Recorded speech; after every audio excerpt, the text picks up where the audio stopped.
Let me say my greeting, good morning to our friends in North and South America. Good afternoon to our friends in the UK and in Europe. Good early evening to our friends in the Arab states and India. Good evening to our friends in Thailand, Malaysia, Singapore, Indonesia. Good late evening to our friends in Australia. Nice to see you. Hope you're well. We have about 9 of our regular attendants are here in person this evening. So a live audience as well. JC, we have some questions.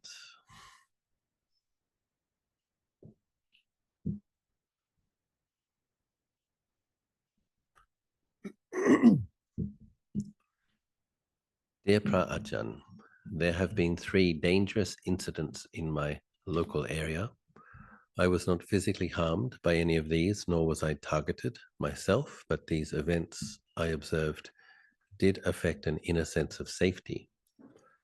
I'm aware that the world can be and often is unsafe, and there are lots of reminders of this. However, this knowledge isn't giving me the courage or confidence to move forward in ways I should. Do you have any advice regarding this? So firstly, I think it's normal, ordinary, that if some frightening incidents occur around you, to feel a little bit anxious, shocked, and many parts of the world are becoming more dangerous. The practice of metta, I've found, is very conducive to more resilient feelings of well-being. So if we're living in a time where there appears to be more danger, loving kindness practice, if we do it before we leave our home, it takes some feeling of inner well-being, inner safety with us, be very helpful. The other benefit of loving kindness practice is it produces good karma and it is protective. So if you cultivate your loving kindness diligently, then you're less likely to meet with a harmful incident. So yeah, I would increase the metta and share it with beings in your area, specifically, just before you leave your home. Dedicate the merit to the beings in your suburb, your town. May they be well, may they be happy. And another practice we do is we can dedicate merit to any beings we may have harmed. This is another way that decreases the likelihood of personally meeting with accidents or harm. So yes, increase your metta practice. Dear Ajahn, when anxiety is strong in our minds, what is a good practice to do in that moment? It feels difficult to do any work with the mind when this comes up. Should we think through what worries us? What works for you? So if I'm feeling anxious about something, I find trying to think about it doesn't help. That kind of feeds it. And so again, what I find helpful is metta practice. But if it's a high level of anxiety, something that I've found helpful is to do metta meditation in a lying down posture, and to actually put your hand over the heart area. So it's like you just place your hand, right hand, on the heart area. It's like a comforting feeling. And then you just lie down and you, may I be well, may I be happy, may I be well, may I be happy. And you just pacify the anxious feeling with a feeling of warmth and friendliness, of goodwill. And then if the feelings of anxiety do calm down, then I would recommend that you get into a formal sitting posture and do your breath meditation. But yeah, sometimes have a little lie down, spread loving kindness to yourself, be kind, be gentle, supportive, and then when things have pacified a bit, sit up, give your attention to your breath, because the metta will help establish feelings of well-being. Clear, sharp mindfulness of the breath will increase your quality of mindfulness. When mindfulness is good, there will be less proliferating thoughts. And after the meditation, then that's often a time where you can think through if there's a thing that you need to address. If you can bring the clarity that you got from your meditation to thinking through the challenge or the issue, you will get better results, better understanding of how to approach challenges in life. Metta is a very powerful practice, but in order for it to become powerful, one has to be disciplined with it. So we need to do it every day. It's part of our toolbox of meditation practices, particularly in a time where we hear a lot of news or see a lot of images that where it's actually natural that it would give rise to some feeling of anxiety, that different weapons being moved around the planet, different geopolitical tensions, different policies being announced from different big countries. It is a little bit scary time. So I recommend lots of metta for yourself and everybody. Support yourself. And if we do die, which we will one day, but if we die all of a sudden, then we have some well-being in the mind. Take the merit of our metta practice with us wherever we go next. So,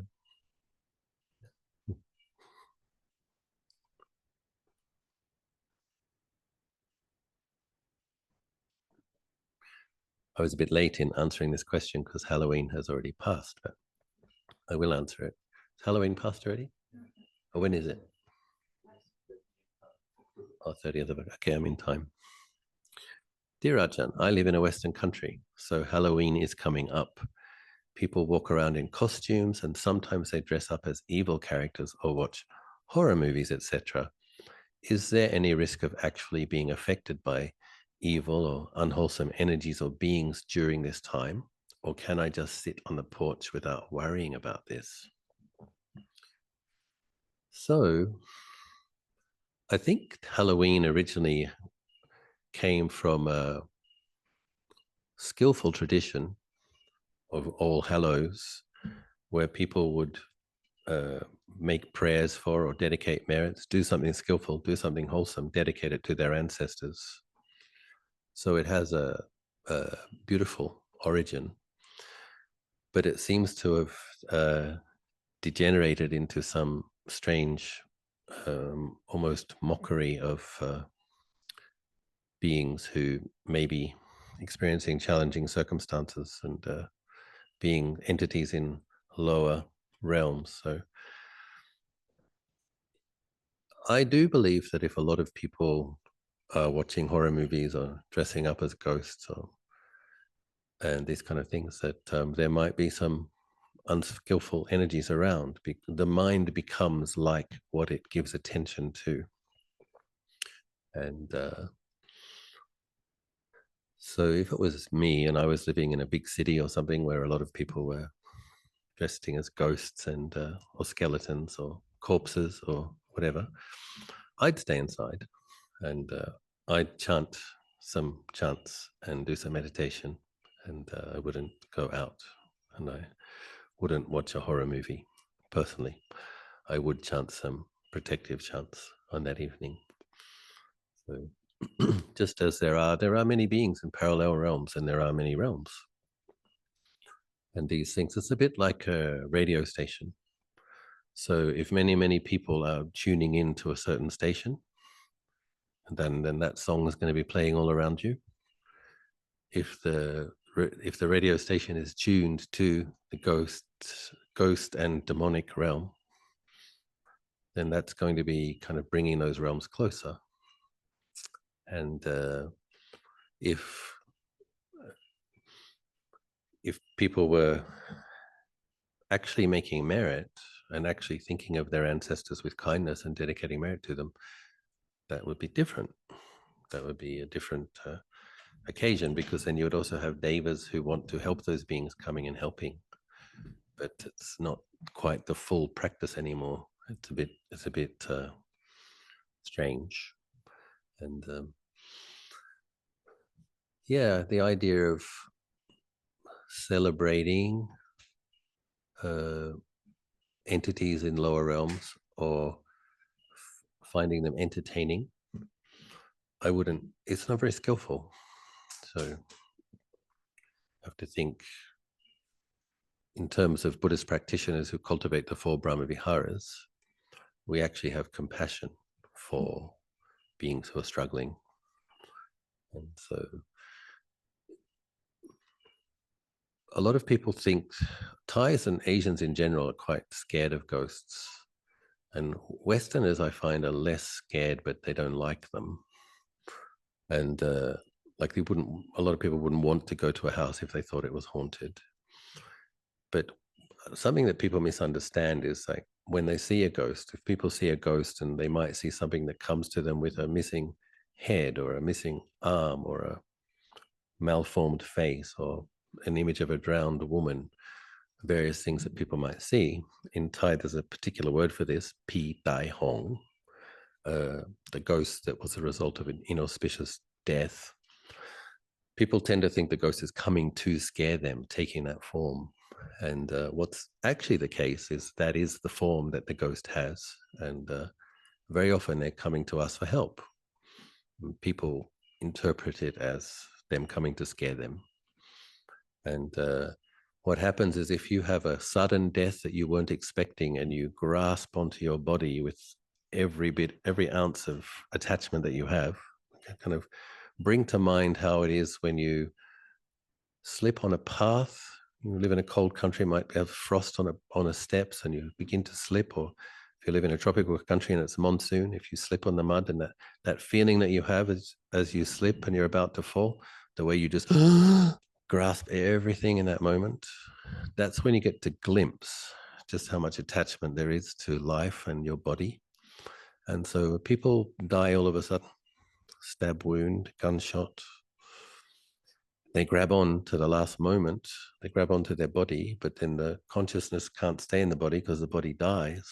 Then the consciousness leaves, taking the form of the last moments of that birth. So that's why people see people with bleeding wounds, people who drowned, car accidents.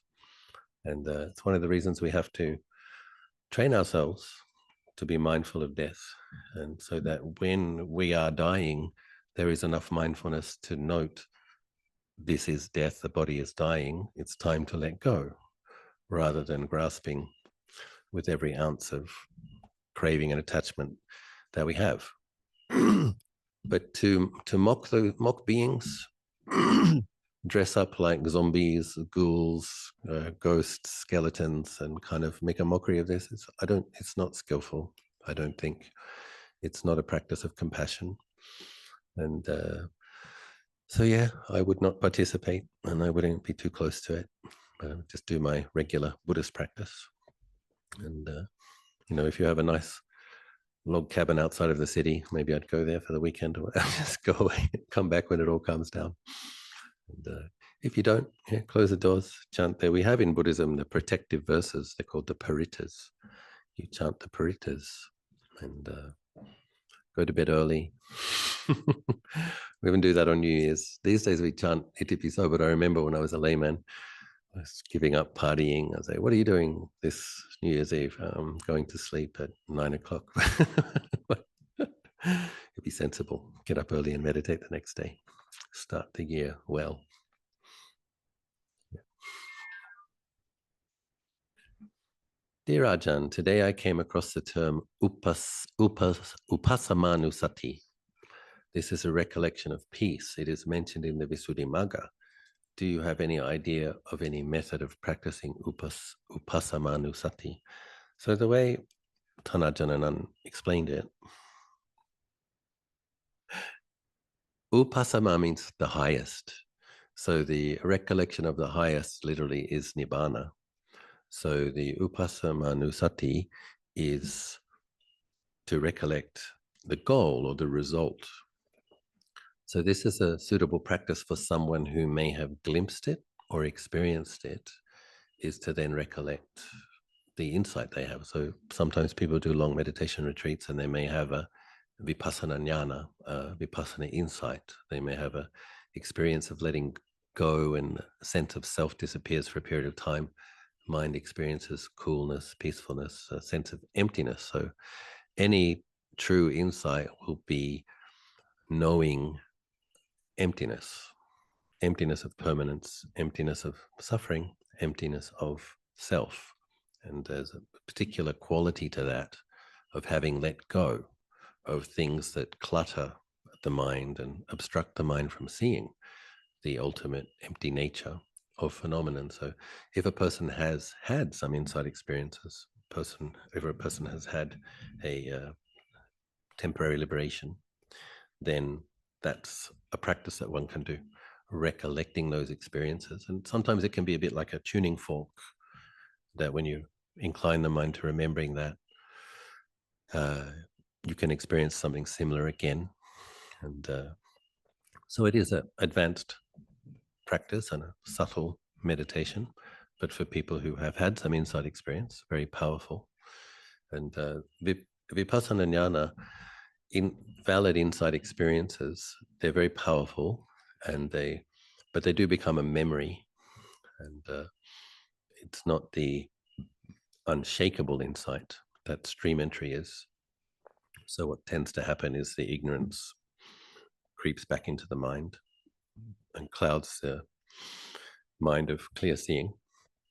Latent tendency to grasp at things as being a self and solid and satisfactory comes back, but because the mind that experiences true insight was very peaceful when it had that insight, it does leave a very deep imprint in the mind. And so when we recollect it, we sometimes can get some approximation of that experience. And it's a good thing to do. And if we haven't had such an experience yet, a sense of truly seeing one of those three characteristics and a sense of letting go and experiencing emptiness and the coolness of non-grasping, then try to do some intensive meditation retreats and aim at trying to have one of those experiences while you have the precious human birth and you've met with these teachings.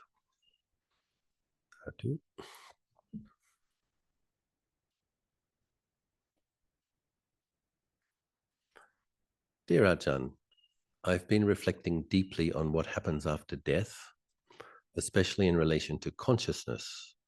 I remember that when you were asked before, you mentioned that some aspect or stream of our mind continues after death. I would like to ask you for a deeper explanation. What exactly continues after death?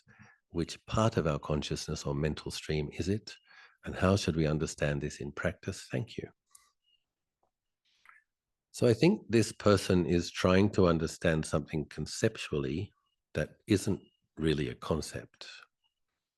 It's the Dalai Lama explains that there is the subtle mind, and then there's the extremely subtle mind, and then there's more coarse types of consciousness which are associated with eyes, ears, nose, tongue, and body.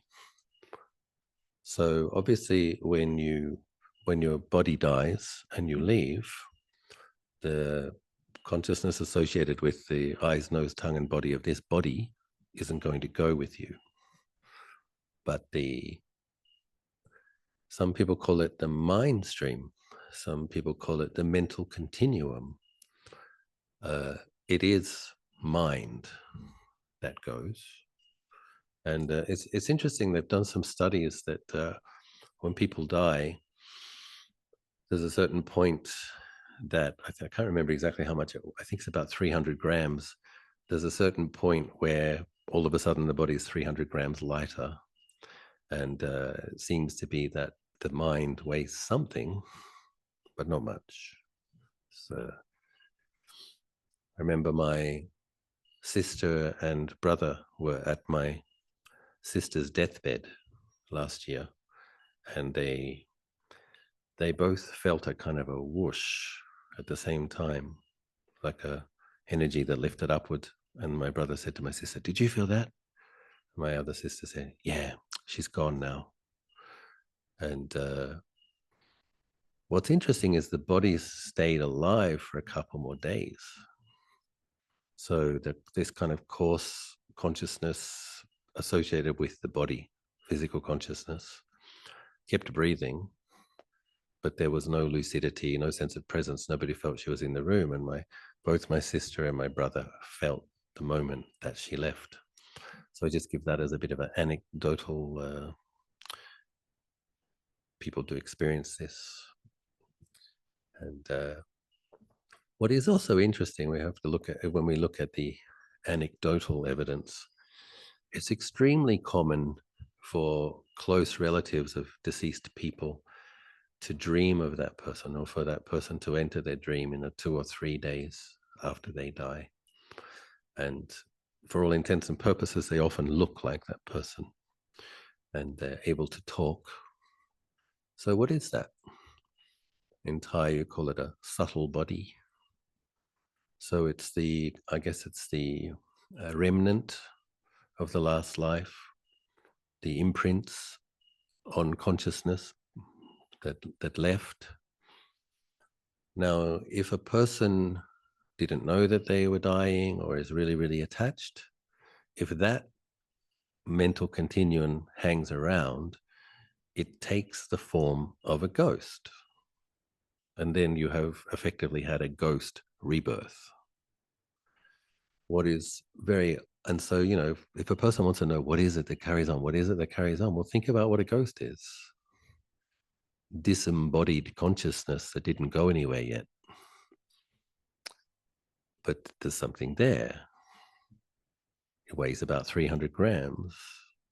What's interesting, if you think further, it can enter a dream. It can talk, probably even has feelings in terms of emotions. So maybe it wants to say something to a deceased person. It wants them to feel at ease, wants them to know they're okay. So it's also very common that after the first 2 or 3 days, people don't see them again. So that's if a consciousness that is moving, transmigrating to its next birth, pops in and says goodbye to a few relatives, shows them that they're okay, then they go to their next birth. In the Tibetan tradition, they say is there some kind of a bardo experience that lasts for 6 weeks or something. I personally don't believe that. I've asked my own teachers. They said, no, most people it's 3 or 4 days. 3 or 4 days, they'll have to go on to their next birth. And if they don't, they'll probably get stuck for quite a long time. So it's like, we probably all know what it's like to miss a flight. You had a ticket, you had a spot on the plane, and if you didn't make it in time, you miss the flight. So we have to be ready to go. We have to be paying attention. And people who have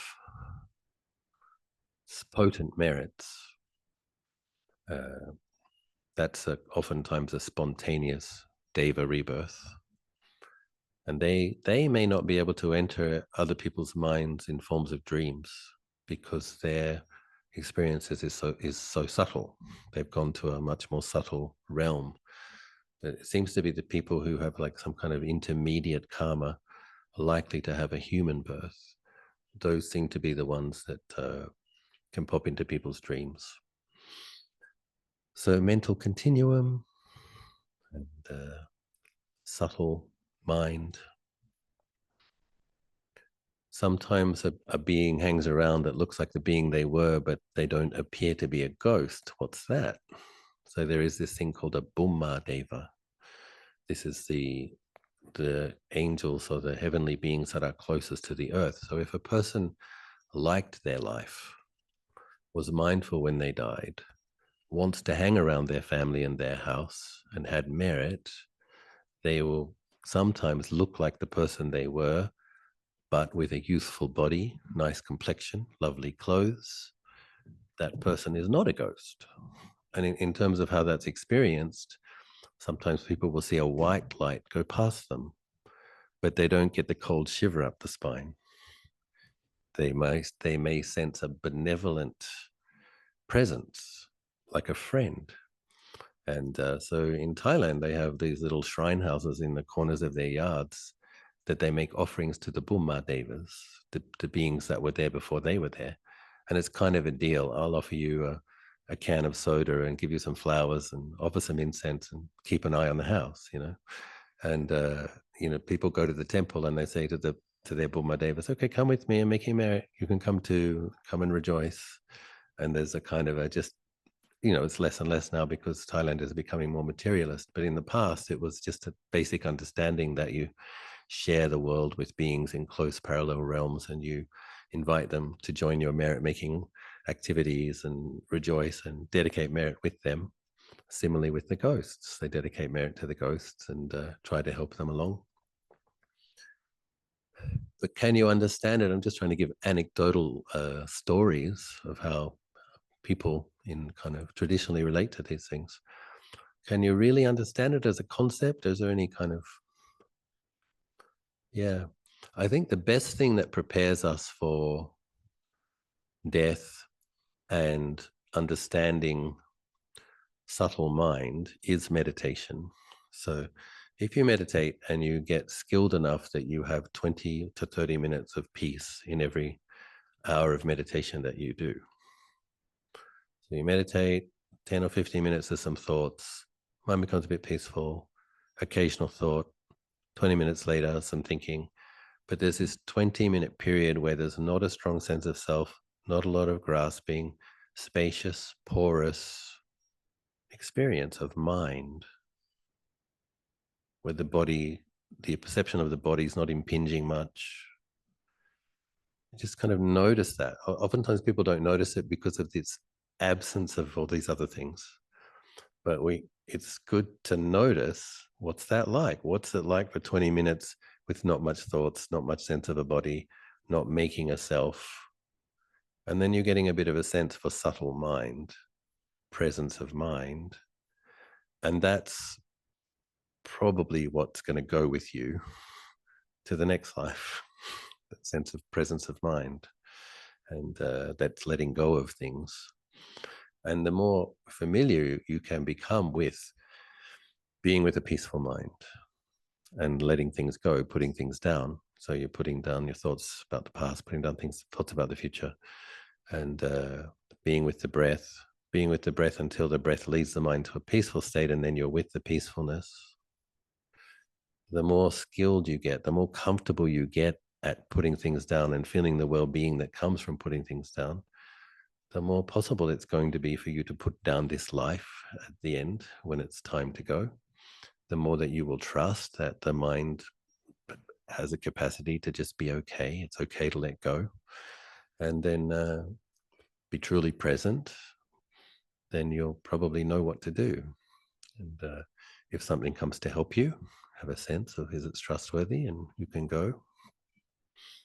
For a really developed practitioner, the dying process, for someone who's doing a lot of meditation, the dying process offers us opportunities for further insight as we see the way the mind lets go of the elements, the four elements. If we're paying attention, apparently, if you're fortunate enough to die somewhat slowly with presence of mind, you will experience letting go of the earth element, then the water element, then the wind element, then the fire element, and that all has feelings associated with it. And then mind leaves the body. So, yeah, a bit rambling, but I hope that's helpful to some of you. I wish you a auspicious, peaceful death, much insight, and fortunate transmigration until liberation.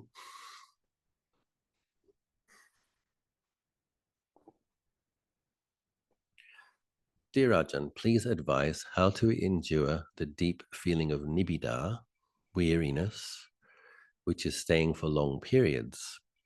After coming back from a Vipassana retreat recently and continuing dealing with unpleasant sankharas, now the mind is not interested much in the bliss and coolness of meditation. It feels like it's trapped and wants to get out. Since I have responsibilities, I can't do much but keep practicing diligently. Any advice would be appreciated.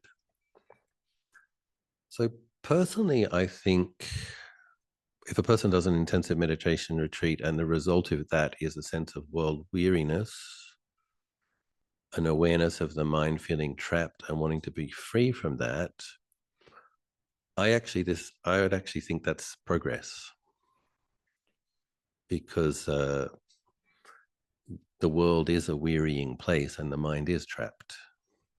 So if you do a meditation retreat and you come out and you've had some peace and you experience less suffering, maybe had some insight, come back to your life and you notice that it's a lot of suffering, that's true. And you notice that your mind feels trapped, it is. So this is accurate perceptions. What do we do with that? And this person, I don't know what to do other than practice diligently. That's correct. You practice diligently. It's like you have to dig yourself out of this hole, and gently plodding, but plodding consistently. One does have to support oneself in the process to some degree. So again, I constantly come back to the value, importance, and benefits of the metta practice. We are in a situation that is wearying. The mind is trapped, and we are engaging in a process that will lead to liberation, but it normally will take some time, for most people, some lives. So how do you support the mind in that process? And that's when you have to have metta. The Brahma Viharas, Tanajananand, the Buddha says that we cultivate these 4 Brahma Viharas as a support to the cultivation of mindfulness, concentration, and wisdom, the things that will liberate us. But the metta gives the mind a foundation of well-being.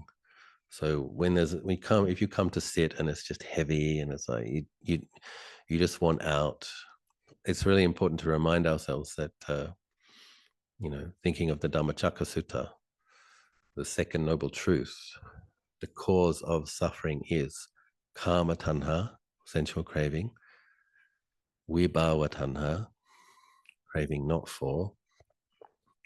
It's the 3 types of craving, kama tanha, vibhava. What's the other one, Emily?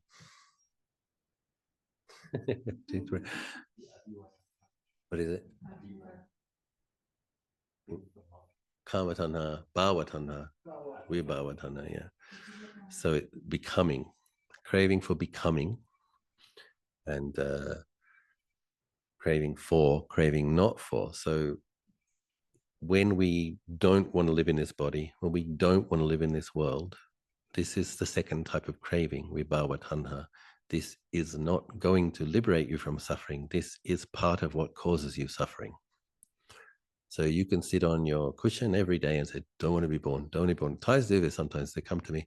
They're not interested in meditation at all. They're totally heedless and occasionally make merit. And some suffering happens in their life. And then they come and they say, Lung Po, Yom, yak got ik lao. Like, I don't want to be born anymore.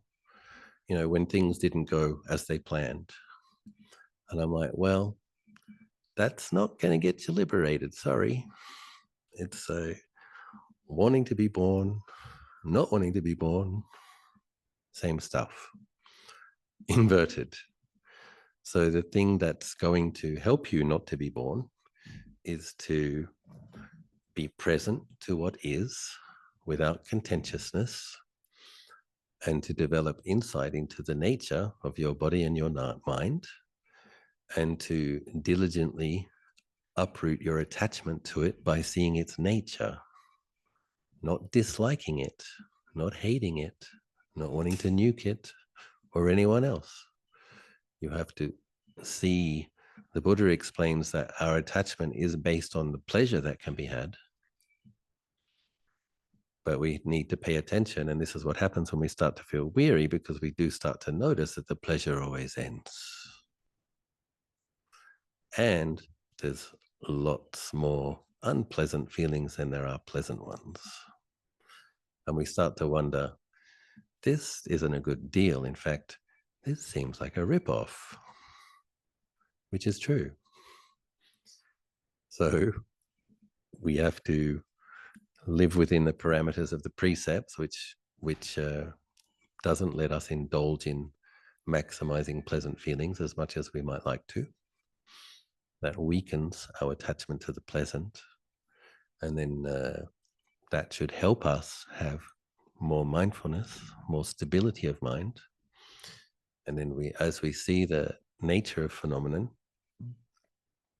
when we do meditate, for most people, if they meditate diligently, they will get 5, 10, 15, 20 minutes of peacefulness. So this is the pleasure that we pursue.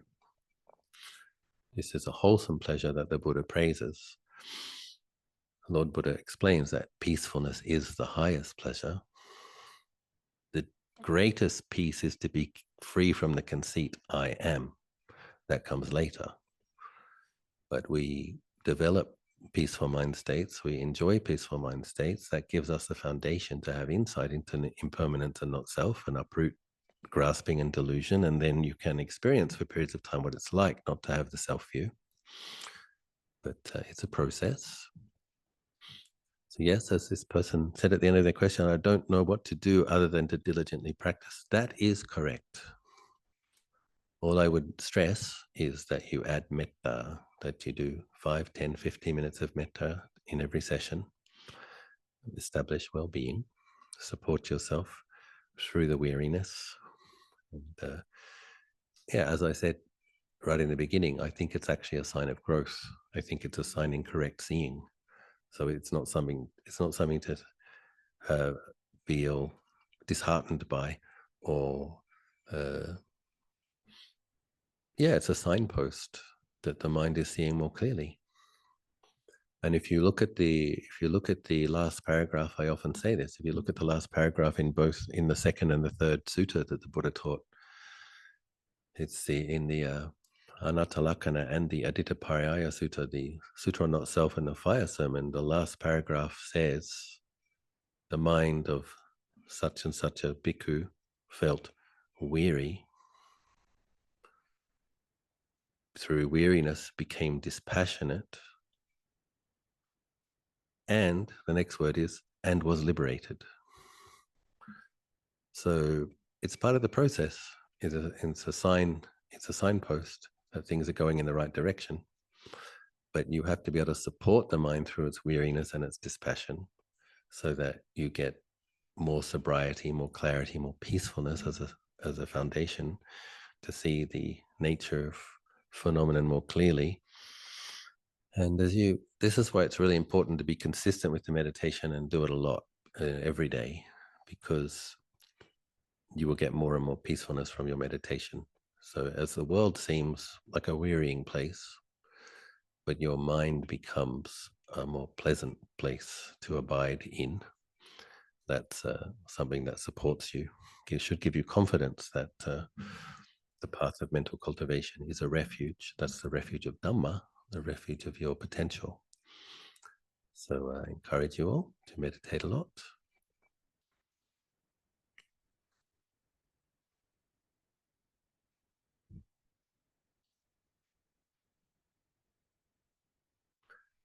Dear Ajahn, may I know, what can a parent do to create good and supportive conditions for their offspring to go forth into a homeless life? Currently, I have sent my child for children's Dharma classes, in both traditions, Mahayana and Theravada. I will let them decide which to pursue when they grow up. I have been encouraging them to do morning and evening chanting daily. We have also been going for regular Sangha meal offerings whenever there's an opportunity, as well as serving the community at our estates, helping out for good causes, etc. So these are some lucky kids, I would say, because the overwhelming majority of parents are thinking, I want my kids to get a good education and go to university and make a lot of money and take care of me when I'm old. And so this mom is thinking, how can I encourage my child to go forth and be a disciple of Lord Buddha? Very beautiful. So I think it sounds to me like you're doing all the right things. And the thing is, though, we cannot force people. I think to be a monk or a nun, it's a calling, and some people have it and some people don't. It's probably dependent on how many lifetimes of dana and sila there have been. And so we can expose kids to good influences, help them make merit, make sure they hear Dhamma, which you're already doing, whether or not they have the accumulated merits to join a good community and be a samana. That's their karma, their individual karma. So all you can do is hope for the best. I certainly rejoice in your altruism towards your children. And some people, some people don't have the karma to be monks and nuns, but can still be very good practitioners. I know some lay people in Pitsanalok who made a vow to sit meditation 30 hours a week for the rainy season retreat. So that's some serious discipline. There are some people these people keep the 5 precepts all the time and keep the 8 precepts on the Upasamānussati days, and they do their 3 or 4 hour sitting every day. So it's possible. It is possible to be a lay person and practice very diligently. I admire such people. The monk's life is not easy, but at least we are supported in keeping the rules because we're surrounded by other people who keep them. For lay people to practice hard when people around them are breaking the precepts, it's quite admirable. Some people can do it. I'm sure many of you are doing it. I rejoice. Yeah, it's nice. I mean, don't hear this story very often. I mostly hear from monks about the challenging time they had with their parents when they first told them they wanted to be monks. So particularly in Asian families, funny enough, people who are born Buddhists, their parents want them to be monks for 2 weeks, but make merit and help them go to heaven. But when they tell mum or dad that they want to be monks for their lifetimes, parents literally cry.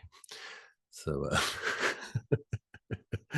anyway, so I rejoice in this mother's true compassion for her children. Sadhu.